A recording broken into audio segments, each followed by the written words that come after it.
Good morning, beloved. My name is Denville. And today, I don't know how you are coming into this space. It might be that you're in between different emotions. You might be in between different circumstances of life. Maybe you're working on something and it's not quite put together yet. Maybe you're working on some internal changes and it's not quite there yet.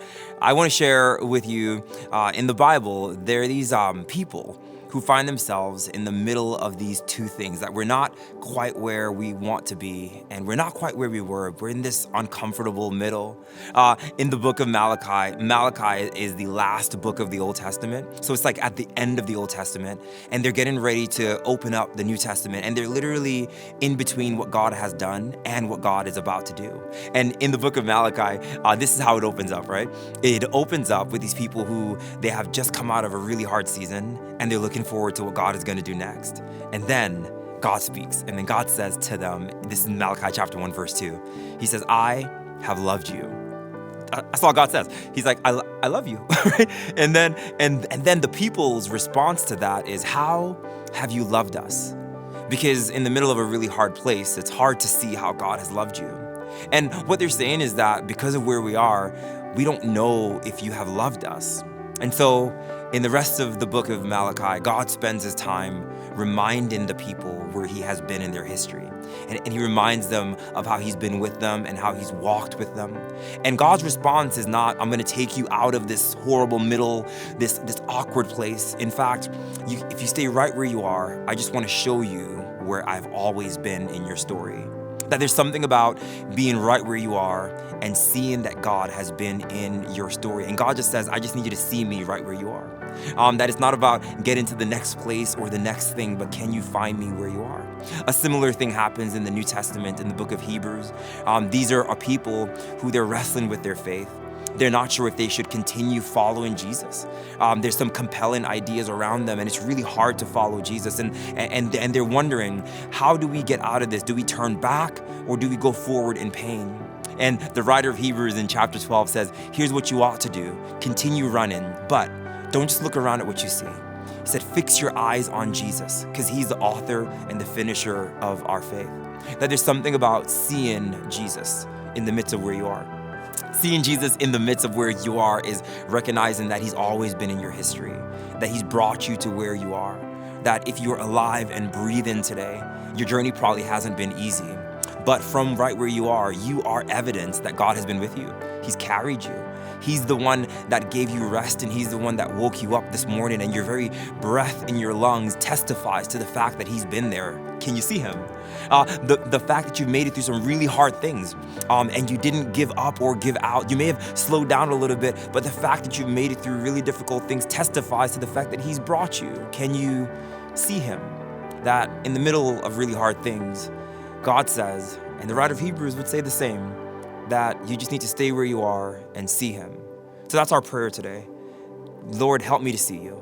Help me to see Jesus. I need to see God in my story, see him in my history, to see him, because there's something about seeing him right where I am that propels me and gives me hope to make it through this really hard season and into what God is calling me into. That's our prayer.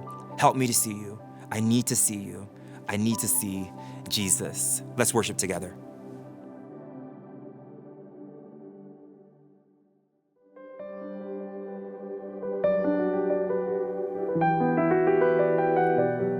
I just want to see you, Jesus.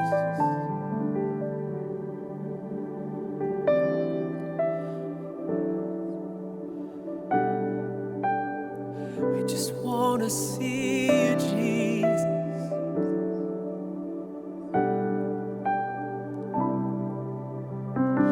I've sung so many songs, cried out at the top of my lungs. My heart's still reaching for something deeper, something more. Give me old, give me new. I just want to sing the truth. Here in these praises, let me see Jesus. And isn't he wonderful? Isn't he glorious? Isn't he powerful?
for you. It's all for you. It's all for you. It's all for you. You are worthy of it all. You are worthy of it all. It's all for you. My heart's so patient. It's all for you. Heaven's procession. It's all for you. A song of creation. You are worthy of it all. You are worthy. It's all for you. And it's all for you. My heart's so patient. It's all for you. Heaven's procession. It's all for you. A song of creation. You are worthy of it all. You are worthy of it all. You are worthy of it all. You are worthy of it all. Oh, isn't He wonderful? Isn't He glorious? Oh, you are. Isn't He good to us? Brighter than any sun, greater than any storm, faithful forevermore. Let me see Jesus. Oh, isn't He wonderful? Isn't He glorious? Isn't He powerful? Isn't He good to us? So much brighter than any sun, greater than any storm, faithful forevermore. Let me see Jesus. Let me see Jesus. Let me see Jesus. Let me see Jesus. We wanna see Jesus. Let me see Jesus. Let me see Jesus. Let me see Jesus. You're all we want to see, Lord. Oh, to see you high and lifted up, Abba. Oh, to glorify your name, Jesus. To see you high and lifted up, shining in the light of your glory. Pour out your power and love as we sing, holy, holy, holy. To see you high and lifted up, shining in the light of your glory. Pour out your power and love as we sing, holy, holy, holy. We sing, holy, holy, holy. Holy, holy, holy. We sing, holy, holy, holy. I want to see you. And we sing, holy, holy, holy. Holy, holy.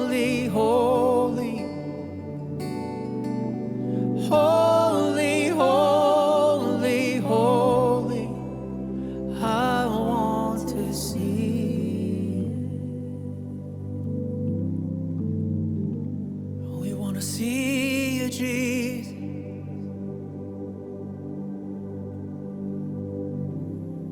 I want to see you, Jesus.